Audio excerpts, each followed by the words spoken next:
Welcome to Season 3 of the Casual Camping Podcast, your home for the best camping discussion both in and out of the field.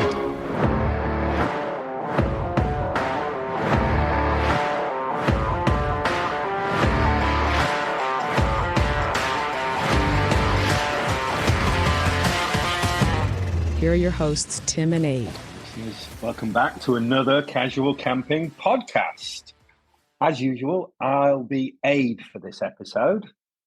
And I won't be Ed, I'll be Tim. Hello! Whee! How you doing, Tim? I'm doing super smashing great. The sun is shining and everything's right in the world. I've just come back from a little walk around some local woods near us, and it's just been... What a day. Isn't everything nicer when the sun is shining? Yeah, I mean, it massively is, and it seems to be shining across the world. I was going to say there, Tim, don't you live in deepest, darkest Birmingham? Isn't it just slag heaps there? There are heaps of slags all over Birmingham.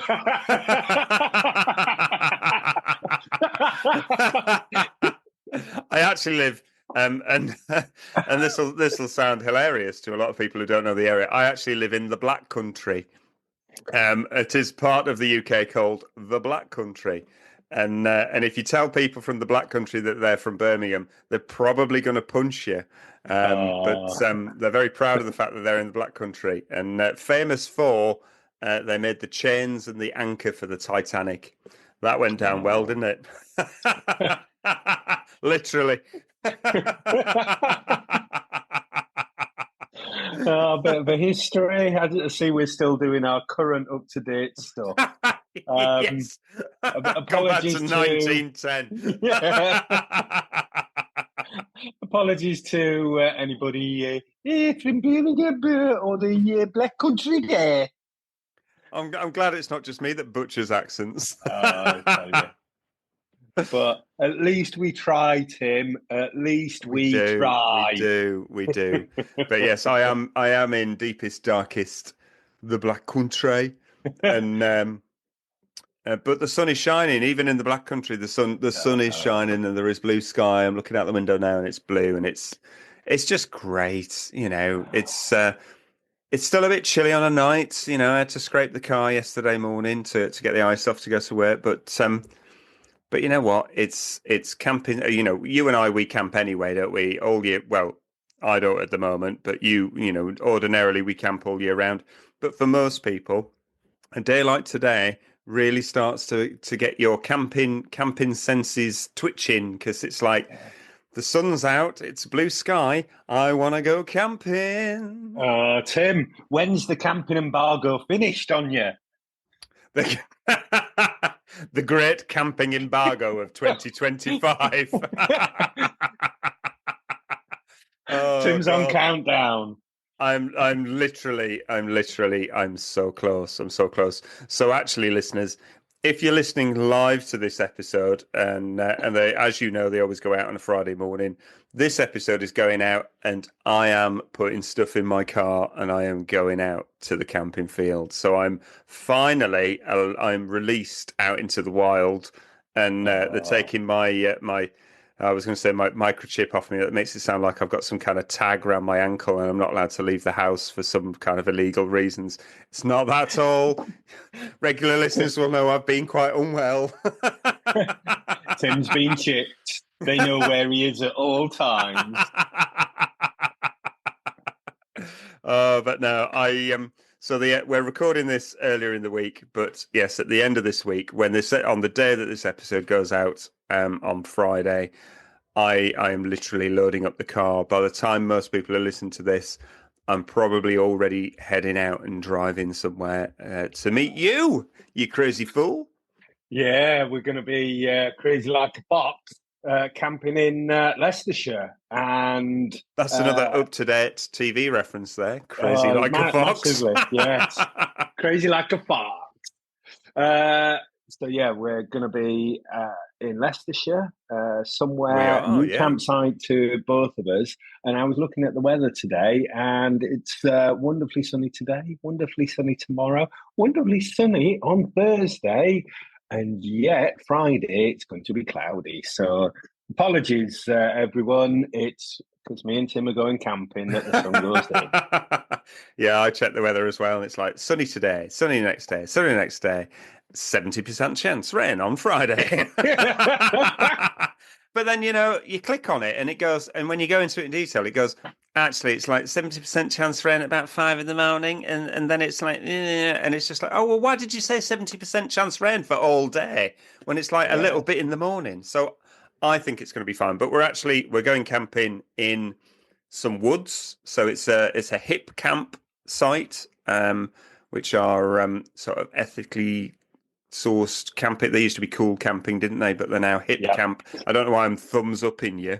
No one can see the thumbs upping I'm doing. Oh, but the AI has decided I'm thumbs upping and actually sent you a thumbs up emoji. How did it know I was doing that? I can see your brain thinking. Oh my God. It's mental. Oh, this is just crazy. We live in a wonderful time. Oh, do we? But no, so we're going camping in the woods, burning stuff, cooking some food, and there's something quite special that I'm going to surprise you with, but I'm not telling you anything more about that. But it's going to be something that I guarantee will put a smile on your little face. That sounds filthy. No, that's just the way your mind works. It's not filthy at all, but clearly a little smile on your face only happens when there's pure filth around. It's like, what? I'm going camping and something's going to happen to me? What? No, I said there's going to be a little surprise. Oh, okay. Oh, I wish I'd not said out now. You've made this all a little grubby. I need a wash. It is the way my mind works. Just remember, no big surprises, because I will be tooled up with all of my knives and axes. And shuffling cards. And you said there that you'll be packing a car on Friday. Surely there'll be things that'll make it in halfway through the week. Well, I'll just put that in the car now, just in case I might forget it.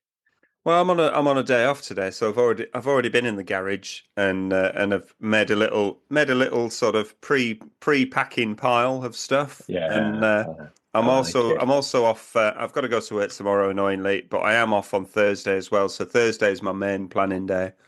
So I am getting all my stuff down, making sure it's okay, deciding what doesn't need to come, what needs to come. As always, I'll pack too much stuff, and then I'm going to do a food shop, and I will be purchasing a leg of lamb, because we are definitely for this inaugural trip of getting Tim back out in a camping field after all that's gone on the last few months. We are definitely slow roasting a leg of lamb. Jesus. That'll be amazing. Sorry, I didn't mean to curse there. Take his name in vain. But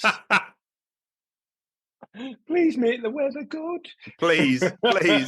Yes. Whatever God you pray to it and just make it sunny. Please. Yeah. Make it sunny for Aidan Tim. And we're going to be joined by Good Time Tom. That's not the surprise, though. That's not the filthy surprise. He can be a filthy surprise if he wants to be, though. Will there be some beers? Ka-ching. But yeah, no, that's I think we're probably going to try and record live in the field as well. So next week's episode is going to be all about us going out camping again, and me touching base with No. I could see the look on your face there. Get that word out! Me touch. Oh my God! People will listen. No one's going to touch you, Ed. No one's going to touch you. God, you just go to like some scary places, don't you? Really, really quick.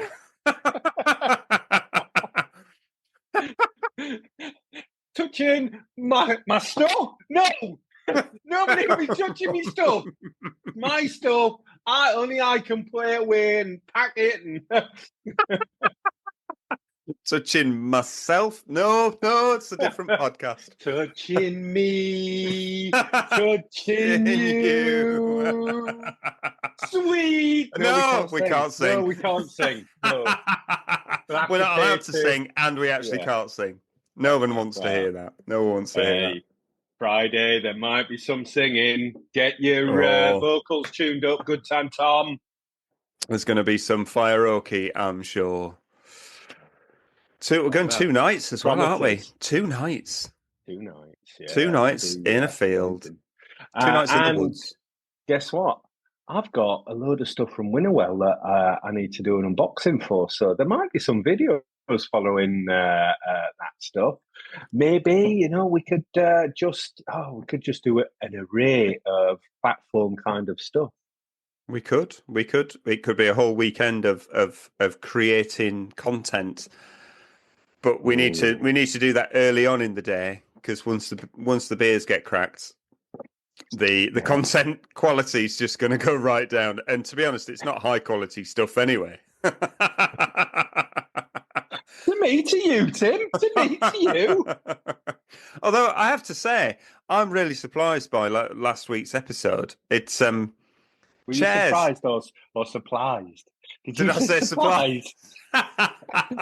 Honest listeners, I'm drinking, but it's just Yorkshire tea. It's just Yorkshire tea. I swear.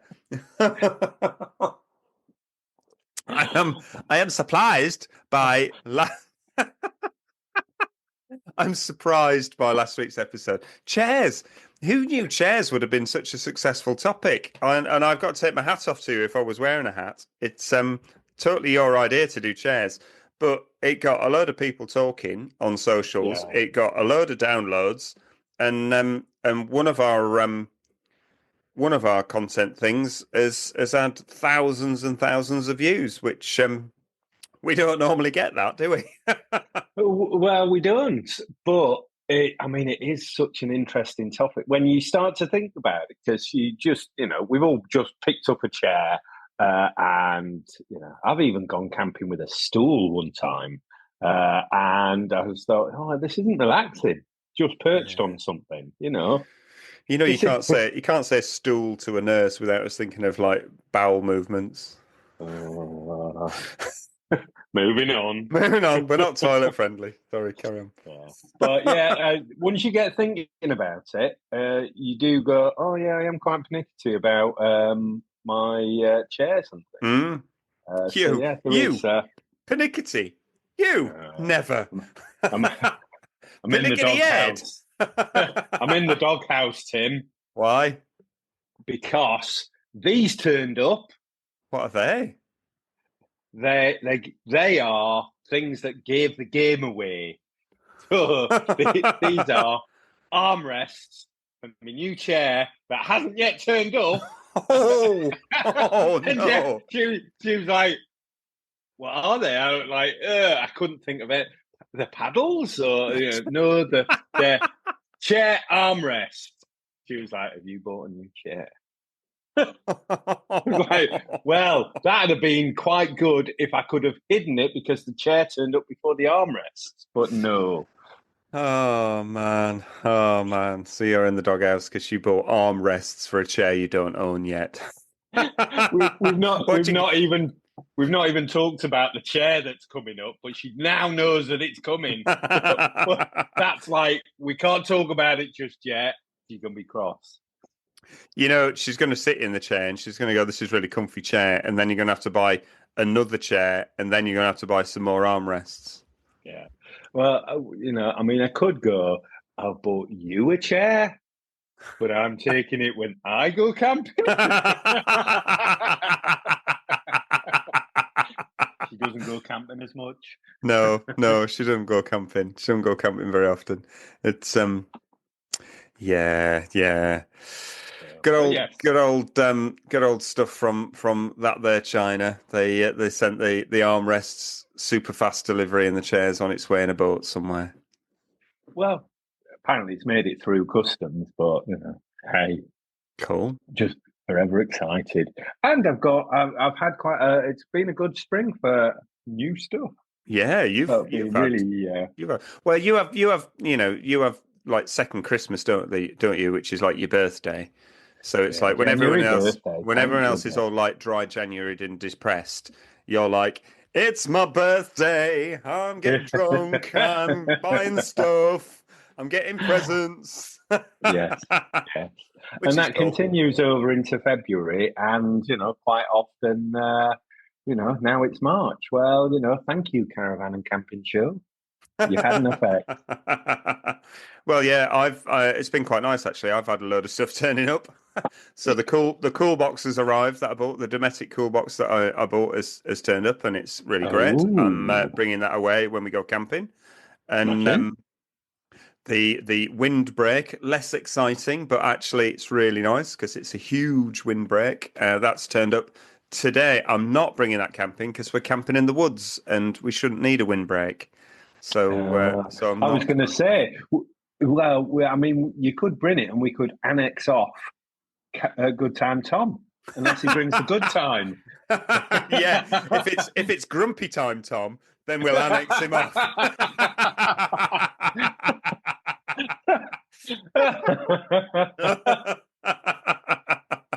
Oh, bless him. He'll be listening to this on the way to camping with us and turn round. Go home. No. Meant with love, Tom. We can't wait for you to get here. Come on, put your foot down. None of that driving at 50. It's in a 1 Series Land Rover Defender. Oh my Discovery. God! Stay Discovery. at 50, man. Yeah, stay at 50. Not Defender, Discovery, but it's like he can't go over 50. Blow my neck. Things will start falling off. That thing will burn. Yes, it will. We can cook on it because it'll just be on fire when he turns up. Well, if you've stayed with us this long, we're going to say it every week because we do have certain things that we are obliged to say, which is follow us on social media. Oh, yes. Click that subscribe button, listeners.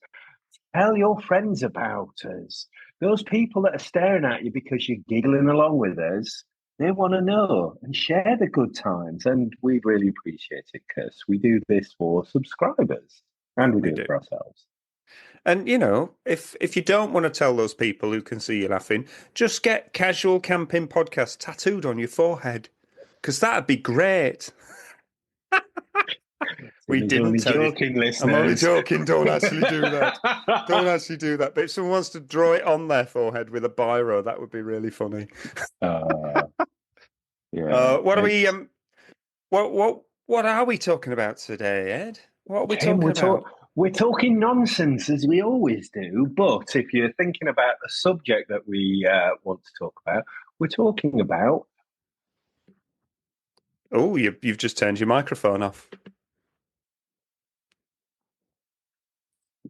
Hello? Hello, can you hear me? I can now, yes. So just as you were about to say what the topic is, you turned your microphone off. But we are suspenders. We're talking about camping suspenders. I left everybody in camping suspense. So we're going to talk a little bit about brand loyalty and what that actually means, and what's the thinking behind it. What's the science? What's the science behind that? It's or not. We might just it's something that got me thinking after last week's episode, because we both kind of gone and said, there's thousands of camping chairs out there. There's loads of different variations and wonderful stuff, but actually, both of us have pretty much had 3 different chairs our entire camping history, and myself, 2 of those chairs are Outwell, and it got me thinking about, well, why do you go back to a brand that you know? What's the thinking behind why I go back to Outwell for another chair, even though I'd sat in that chair for 2 seconds and bought it? Why do you buy something from another brand, from the same brand, when you've never even tried it, and they bring a new thing out and you think, oh, I need to upgrade, I'm just going to buy that? And what the thinking is behind it. That's what I was thinking about. Well, I mean, it sounds like an incredible segue from one episode to another, Tim. And can you just stop that? That's not what people come here for, incredible segues. They come for camping in suspenders. That's far funnier. Well, you did Again, say that you were. That's for our OnlyFans. I'm going to bring some suspenders for you to put on. Not because I would vomit. No one needs to see that. Nobody wants to see that. No, if you do, let us know on socials. Well, getting back to topic, from a brand's point of view, a brand that commands loyalty from their shoppers tends to have revenue 2.5 times more than a brand that doesn't have brand loyalty. So, Ooh. Patagonia, North Face, things like that, they generally have a really good sort of, they produce things, they keep things going, they have new season, spring season, autumn, winter, those kind of things that perpetuate their brand loyalty because they've got new stuff, people are looking for it. And you know what? It's a lot down to trust. You like the fabric quality. How many times have you bought a chair or sat in a chair or bought some shoes that are maybe half a size too small or something that you don't go back to because actually it's not worked out for you. Or those things that, you just buy, you don't have to think about it. You know that a size 9.5 in North Face shoes fits you or doesn't fit you. Or doesn't fit me and should have always been a 10. Should have always been a 10. Should have always been a 10. But that's the thing, isn't it? If you are out there shopping and you sometimes don't have the time, don't have the inclination, you just want to buy something and I like this, it fits me. Or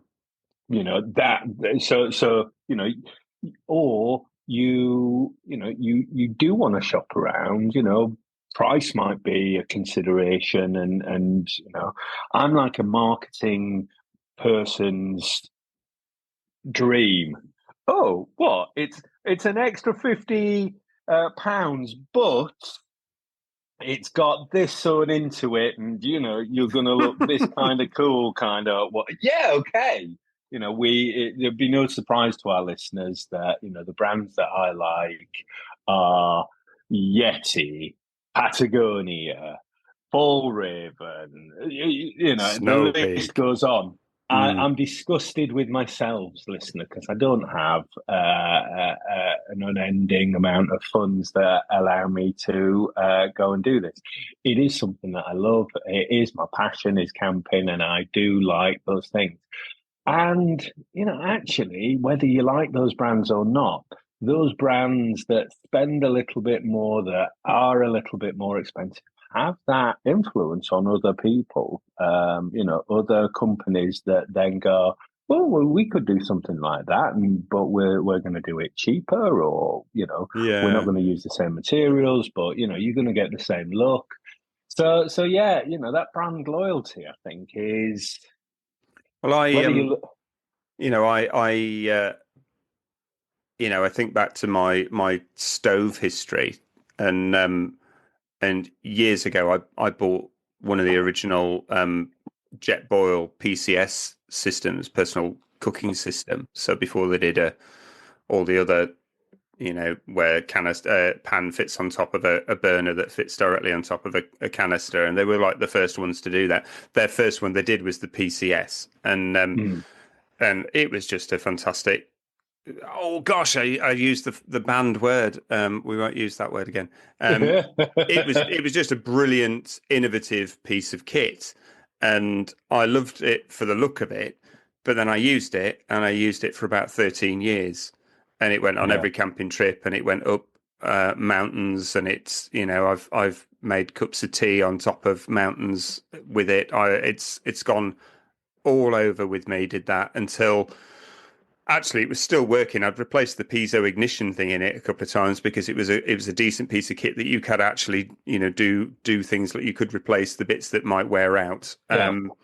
And and because it was such a bomb-proof piece of kit and it was such a brilliant piece of kit, when it came to me replacing that, I didn't want to replace it with the newer version of the same thing because actually I was cooking more meals than that. I wanted more variety to be able to cook different meals because they're really good at boiling water. But I just immediately went back to Jetboil, and we're not, listeners will know we're not sponsored. We don't do that stuff. It was just it didn't really make me think. And you've done MSR, and you've had MSR burners, which MSR, fantastic brand, absolutely brilliant stuff. If you're going to buy something, even if you've not tried it, it's going to be really good quality. But I didn't go that way. I just went immediately back to Jetboil because I've got 13 years of history of having used something that didn't ever fail me. Yeah. So actually, why would I not go back to a similar brand? And buy another stove from them, because my expectation then is, hopefully, if everything's all right, I'll get another 13 years or more out of the next piece of kit, and that's why we talk a lot. You've just listed a load of really premium brands, and we do talk a lot about premium brands on this show, and I know people laugh at that sometimes. But there's a reason why you kind of go to a premium brand, because you've got that brand loyalty and you know that you're buying into something more than just that immediate piece of kit. It's actually going to be built out of quality materials. The build quality itself is actually going to be really good. And at the point when, yes, we're predominantly car campers, but we do a bit of wild camping. We do a bit more. But at the point when you really need that piece of equipment to work, you absolutely need it to work, and what you get from buying something with a bit of brand loyalty is you get the stuff that you trust, and that when you're out in the field, that thing's going to work for me. Whereas the thing you got from Temu that might look really similar, it's hit and miss. It's hit and miss whether it's actually going to boil you some water or blow off your hand. Yeah. But that's the thing, isn't it? The brand loyalty. How many times do you see something, you own something, and then they go, "Oh, but we also make gas, and we also," and yet that brand loyalty makes you stick to it. I can't tell you the amount of times that I've looked for MSR gas canisters because they all go, well, actually, it's our famous blend of propane and butane gas canisters. It should only be on a, and that's that brand loyalty that they kind of instill in you, the marketing people.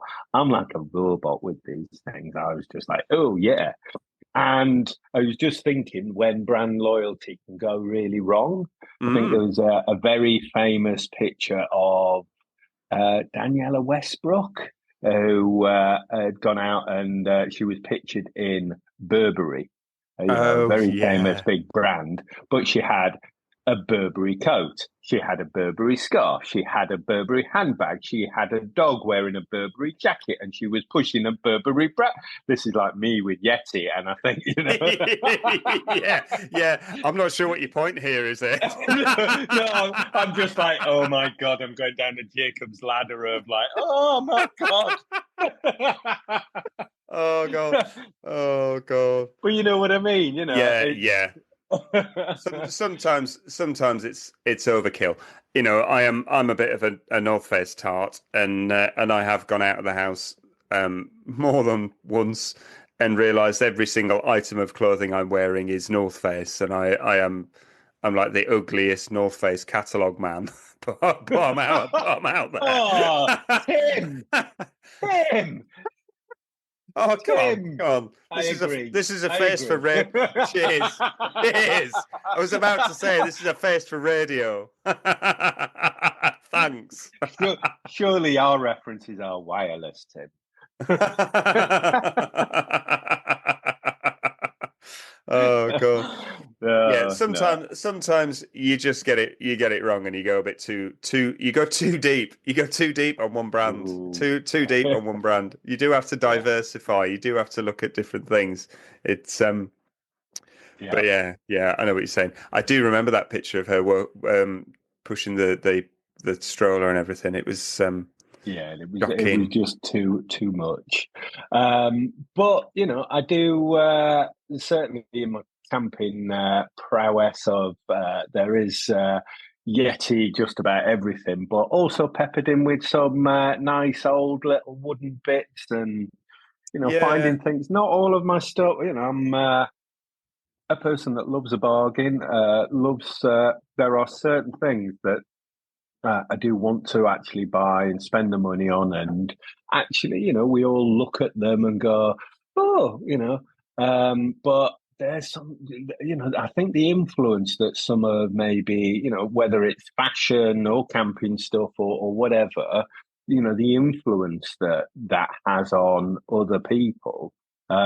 Competition is a lovely thing, and people being able to make some really nice stuff at a cheaper price that gets out there, and I think it is absolutely wonderful. Going back to chairs, you really wanted a Kermit chair, which isn't a brand you've ever tried before, so it's not necessarily brand loyalty, but actually, that's going to be a really good chair. If you did spend 300 quid on it, it's going to be a really good chair. But actually, we haven't all got 300 quid. So you've gone the other way. It'll be interesting when that chair turns up, and I assume you're going to bring it camping on the next trip. If it turns up before Friday, everything else came like. What'll be funny is you're just going to come with 2 armrests because that's all you've got. Look, what are you sitting on, Ed? Well, I've got the armrests. Well, I've got some armrests on me Yeti. But I filled my basket with a load of nonsense, and one of them was a little pretend box of a shipping container. It didn't say what size it is. This is tiny. It's like a car-sized shipping container. I thought, you could maybe put some wet wipes in it or something like that. No, I'm going to put some chocolates in it and give it to some kid for Easter, I think. But they're going to be so pleased. They're going to be so pleased. Shipping container with some chocolates in. I would be. But that came in 5 days from China. 5 days from China. And yet the chair's gone through customs. But it's tiny, and therefore you can't trust that brand. There's no brand loyalty there, Ed, because it's tiny. I just want to step back a second. You said that you've only got armrests and you're going to put armrests on your Yeti. I think you've just invented something that Yeti should build armrests for their cool boxes, because actually you can sit on those cool boxes. What you need is some armrests and a backrest, and it's a multi-purpose cool box chair. Well, they already do seat pads. They just need some kind of like little attachments to. But you and I, we're all about the sitting angle, Tim. I'm not sure Yeti can do it. You could pull a little lever though, and you could have a little footrest pop up. Yes, I like a little gadget, especially, but not a mini shipping container.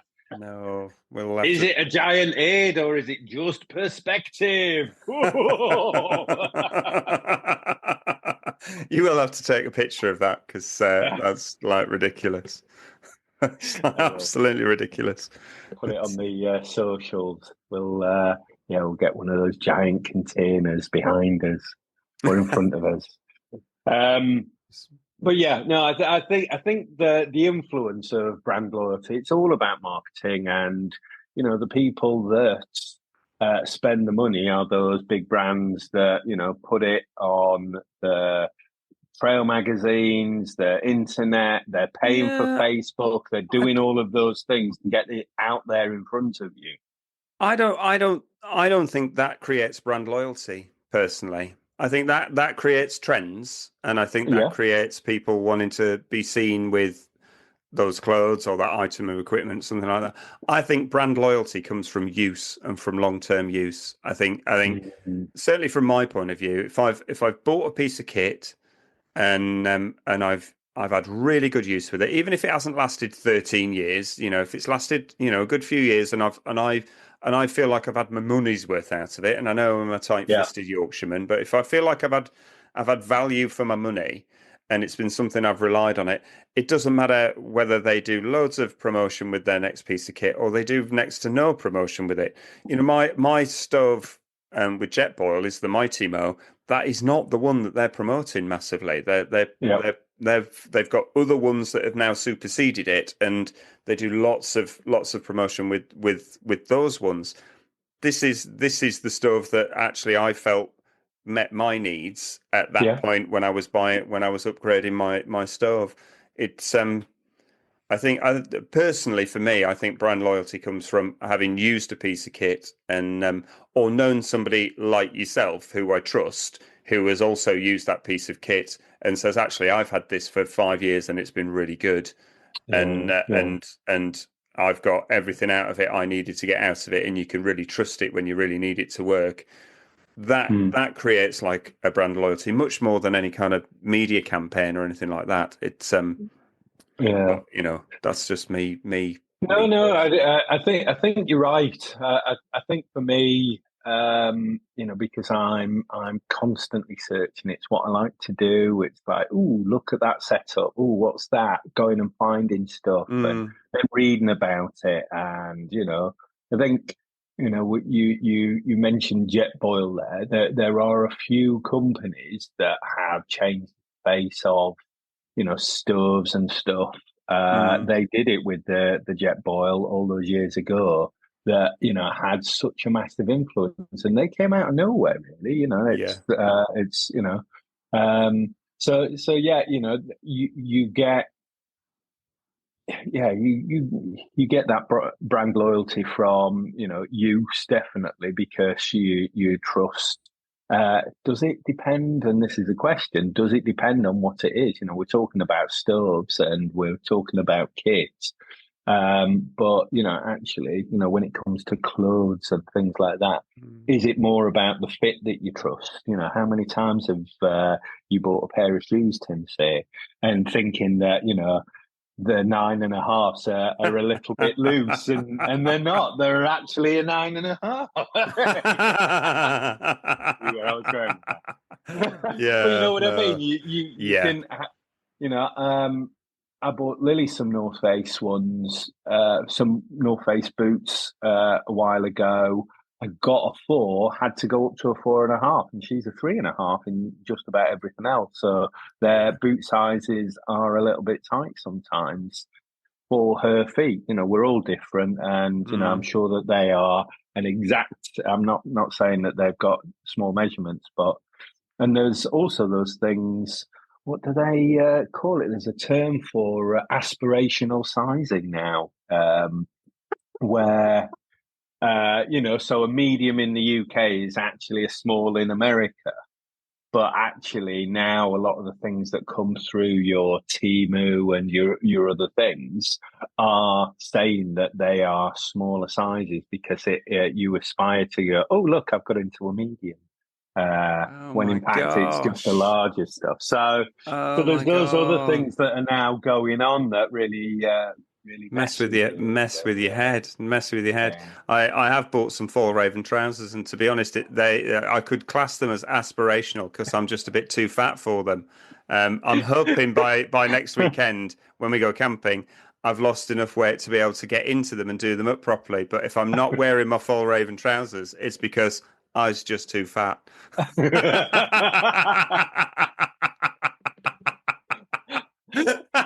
Careful, Tim. I mean, I've been down that road myself, and then sitting down at a certain angle while you're drinking beer just don't work. No, tight pants or no. I'm going to take someone's eye out when the button flies off the trousers. Don't sit opposite me. You're going to lose a limb. But yeah, so yeah, that's another thing of as well as the style and things, and lot of brands go through a very good cycle. How many times has certain companies, just gone off the boil because their design's just not sort of been up for it, and somebody else comes up. Yeah, But yeah. And people, some brands make a funny choice. And sticking with clothing for a second, some brands, I won't name the brands, but they've made like a decision to switch to 100% recycled stuff, and sometimes that recycled stuff just doesn't perform as well as like a duck down, insulated jacket will. I've had both from the same brand. I've had duck down, and I've had recycled plastic bottles that have been filled in. It's like a pretend down filled jacket. And yes, it will work in isolation, but then when you put a duck down one on, it's there's a massive difference. The duck down one is from recycled other jackets, so it's they're not killing more ducks. I know ducks did die in the making of jackets, but at some point, but they now do thankfully recycle those jackets and recycle down from other products and put them into jackets. But actually, if you're making that decision to completely switch over, then actually the product itself doesn't always perform in the same way, and that in itself in isolation can damage that brand loyalty that we're talking about. It's because you don't get the performance out of the bit. The piece of kit that you've used for 10 years that you've replaced with their next piece of kit. If that doesn't perform the same, then that brand loyalty is gone in a moment, isn't it? It's massively is, and I think you touch on a really good point there about I think as campers, as people liking being out in the wild, we've got a very stubborn, strong streak about making sure that we leave no trace, as we were talking about, but also the efficacy of what people are making things from.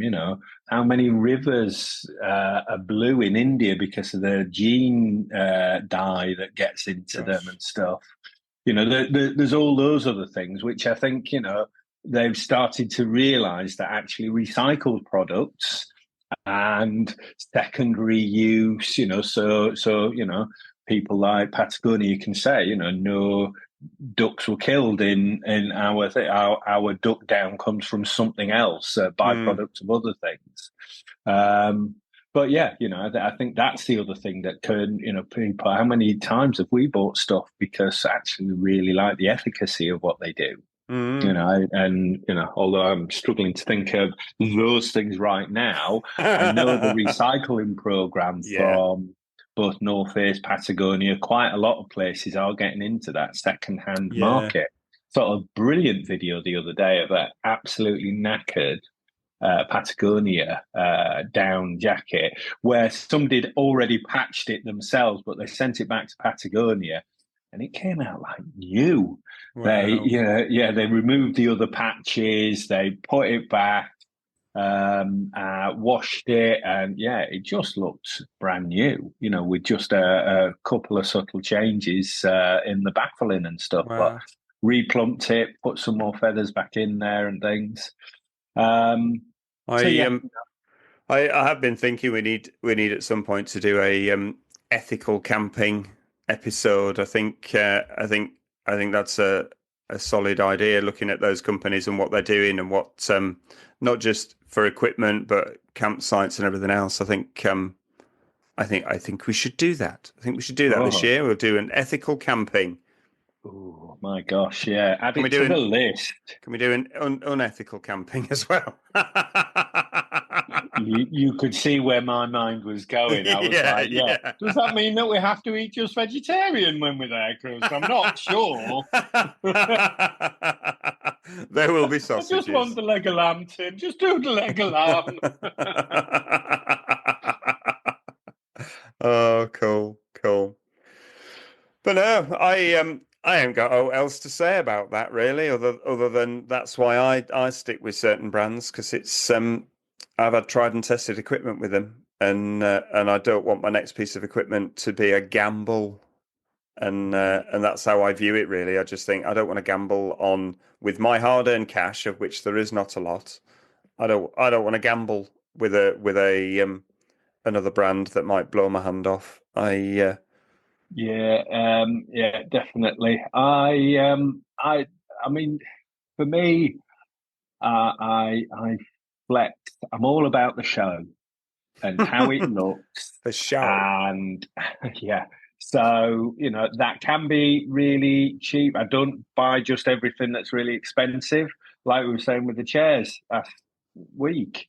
The Yeti chair, it might be bomb proof, but it don't look comfortable. And somebody, one of our listeners, did say actually he sat in it, and it's like, if you hit it too hard, you'll bounce out.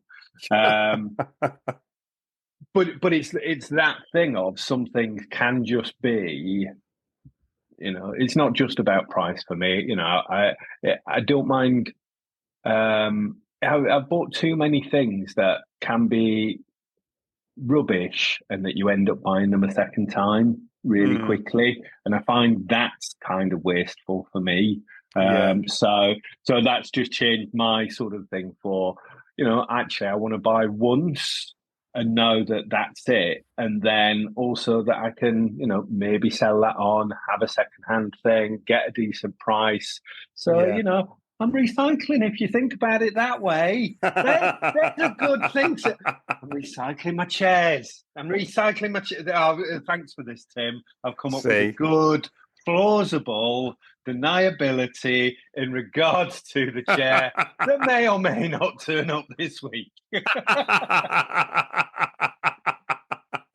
That's what I'm here for, my brother. I'm here to save your life. If I'm not there on Friday, she's taking the shovel to me and I'm in the bottom of the garden. Can I have your camping stuff? Have you got a will?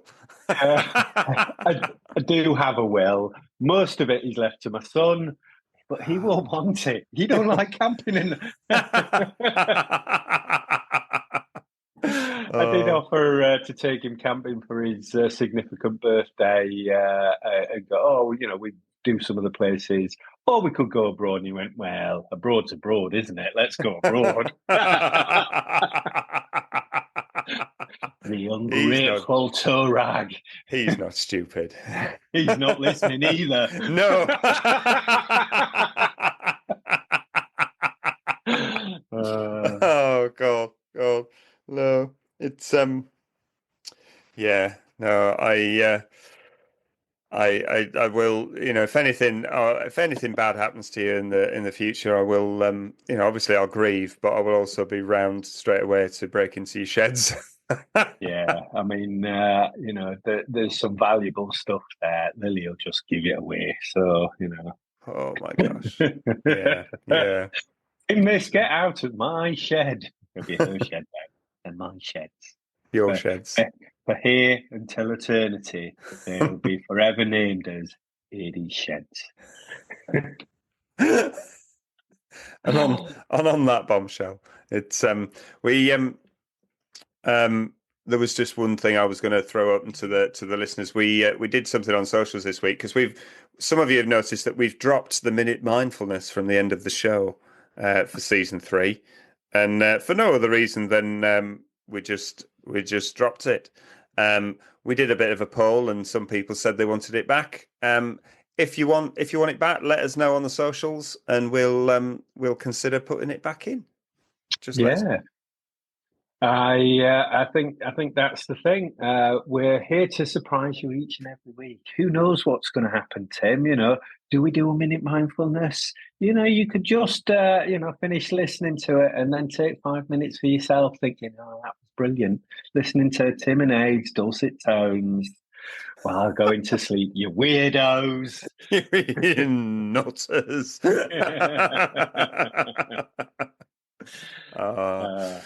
So yes, as this episode goes out live, we are literally putting up camping equipment in a field in some woods, getting ourselves ready for a nice 2 nights away, my inaugural camping trip after everything that's gone on. And next week's episode will be recorded live in that field, and we may have had beer, so be prepared. I've been Aid. He has, and I've been Tim. See you next time. Bye-bye.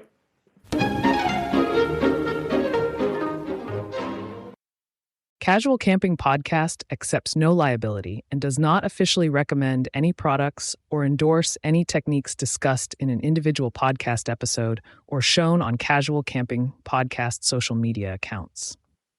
Individuals should make their own informed decision and risk assessment of any products or advice prior to any purchase or use.